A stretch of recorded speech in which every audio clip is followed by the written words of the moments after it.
فرصت هست. آلساندرو آمده برای ارسال توپ. چگونه استفاده خواهد کرد از این فرصت؟ آلساندرو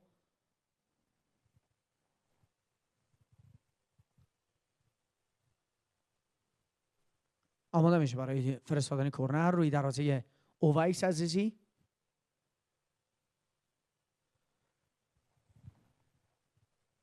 ارسال آلساندرو، موقعیت برای بازیکن پارو اف سی. تو برگشت داشته، حالا در میانه میدان همچنان فشار میخوان حفظ بکنن یاران پارو. در زاویه راست حرکت رو به پیش، موقعیت این فرصت و گل برای پارو، گل برای پارو. وای کاپیتان گل میزنه.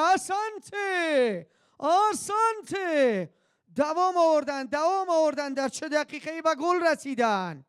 وای وای وای وای وای وای وای وای وای خیلی سخت شد. باید این انتظار باید نمی داشتیم که این گل به ثمر برسه. نه این گونه مصدوم کردن کاپیتانشان را.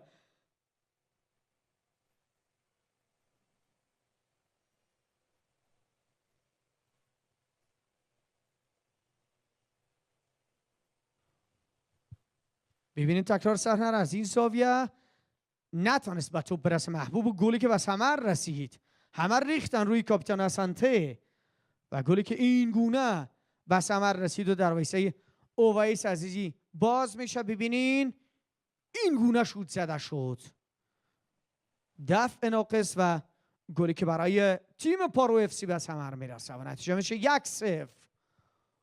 امید و تلاشی که در آخرین دقیقه بازی به نابودی گرایید. خیلی بد شد. قانون فوتبال است که گل نزنی گل میخوری.